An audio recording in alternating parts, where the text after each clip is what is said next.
You made your mark inside my head. I won't forget the things you said. We are too young, we were so young. We should have known better. Nothing will ever change our minds. Cover your eyes and shut the lights. Just take my hands, let's take a chance. Ignite the sparks forever. We are taking control of our lives. Tonight we're flying high. We'll be running through all the stoplights. All will be fine in time. No one can stop us. Memories will guide us. Hello Capricorn, this is Inspire 2016 with your weekly tarot reading for the week commencing the 21st of August until the 27th of August 2017. The first card for you is representing, how do you feel about yourself? Your card is the Eight of Cups. It is time to ask yourself what you can do to bring a deeper satisfaction and joy to your life beyond the obvious pursuit of material satisfaction and/or physical enjoyment. You are seeking deeper meaning to life and focusing in on your personal truth. You want to escape from the rat race and pursue deeper, more spiritual goals at this time. You are willing to let go of your material possessions in favor of something more meaningful. Thus, the Eight of Cups is often reflective of the start of a journey of discovery, particularly on a spiritual level. You are disappointed enough to walk away from everything you have built up so far. It could indicate a disappointment in love or dissatisfaction with material success. It could also indicate that you have overextended yourself to the point of emotional exhaustion. Even though you have already come so far, you feel that you can no longer go on and your only choice is to walk away from the situation. You feel disappointed with yourself, but you know that this is the right thing to do before you completely burn out. You may also be feeling that you are giving too much and not getting nearly enough in exchange. The second card for you is representing, what do you want most right now? Your card is the Six of Cups. What do you want most right now is to return to the happy memories of your past, whether as a child, teenager or adult. Oftentimes, though, these memories are indeed a thing of the past and reflect aspects of your life that have since vanished. You may feel that the only way to connect to this happiness is to escape into the past where you can reflect on your happy and beautiful memories, instead of dealing with current challenges. This is fine if you are simply taking a walk down memory lane, but it is important that you live in the present and accept your current circumstances rather than always living in the past.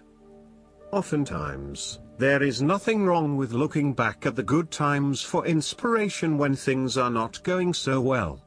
In the midst of change and crisis, the Six of Cups suggests that looking back at what you have endured is a good way to assure yourself that, whatever trials lay ahead, you will meet them and you will overcome them as you overcame others.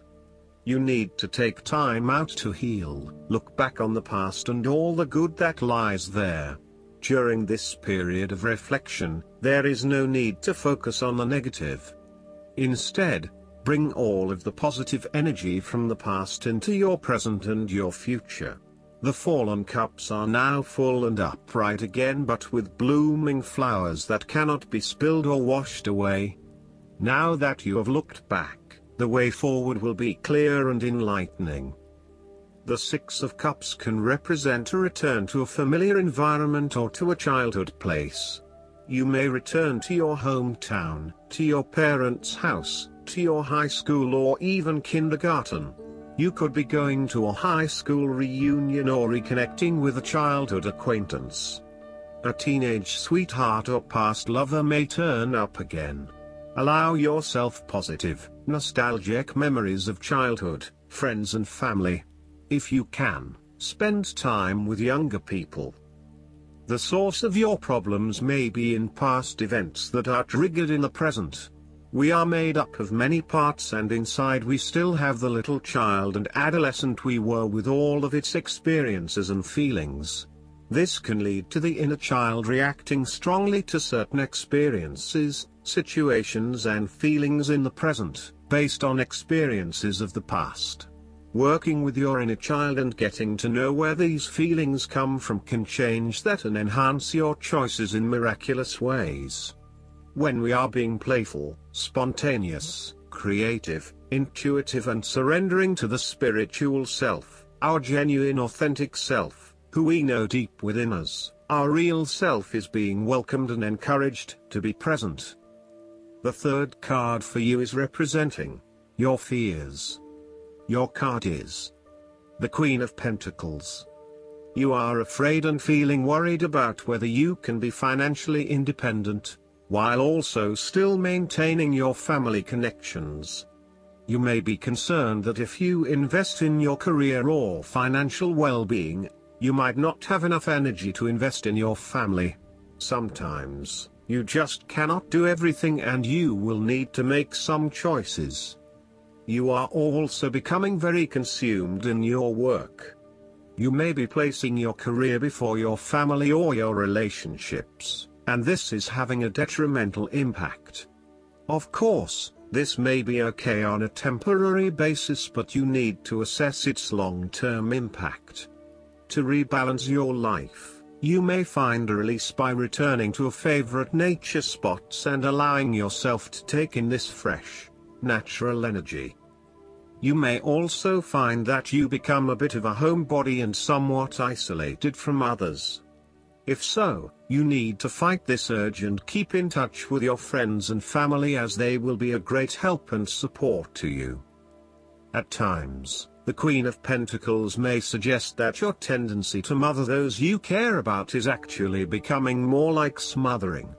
Your intentions are good in that you love to cook, clean, nurture and care for those around you, but there may be a point at which you need to let others be accountable for their own upkeep. You cannot always be the one doing the laundry or cooking the dinner. Sometimes you need to step back and let others take on the load. Similarly, you may reach a point where you are investing so much time looking after others that you find you are neglecting yourself. Again, step back and let others take on some of the household responsibilities. The fourth card for you is representing what is going for you. Your card is the Ace of Cups. This card can indicate the start of a new relationship, be it a friendship or a romance. This is one of those relationships where you feel happy and you are so pleased to have met someone with whom you can share a special connection. The water in the card reflects the flow of emotion, and thus the Ace of Cups suggests that positive emotion and energy will be created between two people in a way that leaves you feeling good about yourself and life in general. You need to experience the feeling of new love or of giving and receiving unconditional love. Give and accept love on a new level and open your heart to what is around you. Your loving ways will magnetize love to you. This card often means that love is the essence of the situation. It may or may not be romantic love. Look for ways in which you can begin to connect with others. Do you have someone to forgive, or do you want to ask for forgiveness? Can you set aside your anger and find peace? Would you like to drop your reserve and let your feelings show? This is a peaceful time in your life, so use it and make peace with friends or yourself. The Ace of Cups is also about creative expression, particularly where there is an opportunity to allow your emotions to shine through. You are very open to experiencing your inner feelings and sharing them with others. You may be inspired to start a new creative project, take up an art class or two, or even engage in interpretative dance. You are at that point in your life where you feel comfortable with who you are and what you feel, and you are not afraid to express that part of yourself to others. You see new potential in allowing your creative juices to flow, and as such, You are open to new possibilities and stimulating your imagination to allow your talent to unfold. There is certainly a generous, compassionate component to the Ace of Cups. This is a time of giving, not taking, and offering yourself to a new opportunity to help others. You have the power to bring great happiness to others and to share your contentment and positive energy. You will also find that the more you give, the more you receive on multiple levels. The Ace of Cups often points to fertility. From a very literal point of view, this means that the Ace of Cups can indicate conception, pregnancy or birth. There may be the birth of a new idea or a spark of new inspiration. It can represent the beginning of a project in which a great deal of loving and creative energy is invested. The fifth card for you is representing what is going against you. Your card is the Nine of Swords. You are full of fear, worry, anxiety and not being able to sleep because your thoughts are running at 100 miles an hour. You are working yourself up and becoming incredibly stressed and anxious when, really, this does not have to be a complicated issue. You have a tendency to get very worked up about how bad a situation appears, losing sight of what it is really happening and what opportunities are available to you. What is needed here is for you to stop and objectively examine the reality of the situation. Bring yourself back to earth by uncovering your fears and anxieties and working to reduce the impact of those fears and anxieties on your life. Know that it is going to be okay, no matter what. Overall, your worry and despair may actually be causing you harm. The more you worry about something, the more likely it is you will manifest your worst nightmares. Do not let this nightmare become your reality. Take a deep breath and realize that life is not as bad as it seems and that the more you worry, the more harm you are doing to yourself. It is also possible that you have already worked through this period of worry and depression and are beginning to make recovery. You may have recently come to the realization that it is not as bad as you had made it out to be, and you are beginning to relax and calm yourself about what was once a terrifying situation. You may also find that your dreams are very telling at this time. Use a dream journal to help you analyze what is happening at a subconscious level. The last card for you is representing the likely outcome that you may have. Your card is the Six of Pentacles. Now that you have lived through the darkness long enough to see the inner light, it is time to help others who are not so fortunate. Consider giving to charity or reaching out a helping hand to someone who needs your support. The generosity of the Six does not limit itself to money and material things.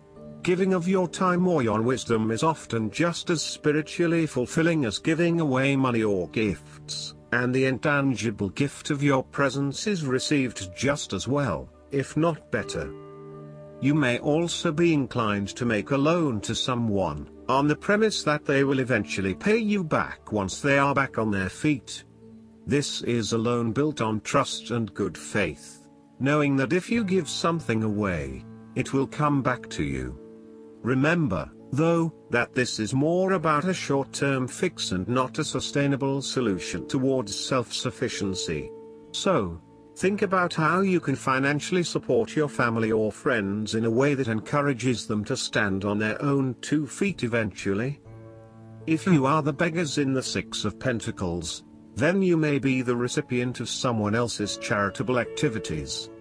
This will help you to get back on your feet and to eventually repay the charitable organization or individual, either with your time or your restored wealth. You will also need to identify ways in which you can become more self-sufficient in the long run. The risk of accepting charity is that you become dependent on it and cannot look after yourself.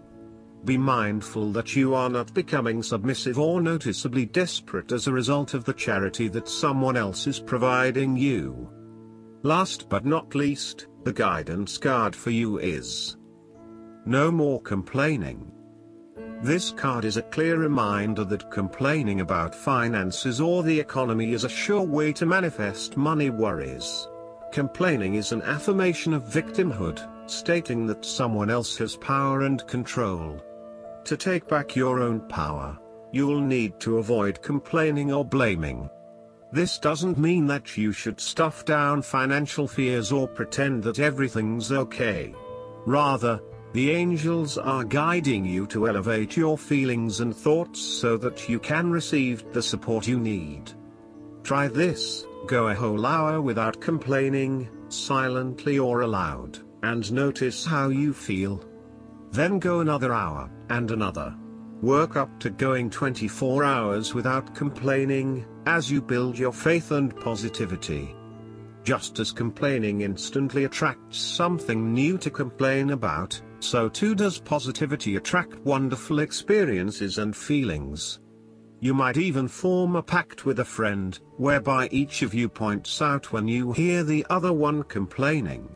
Since complaining can be an unconscious habit, this partnership can help you to fine-tune your new abundance vocabulary. I hope that you enjoy everything, and if you like the reading, just please click subscribe and you will get instant notifications every time we publish a new video right to your YouTube. Thanks.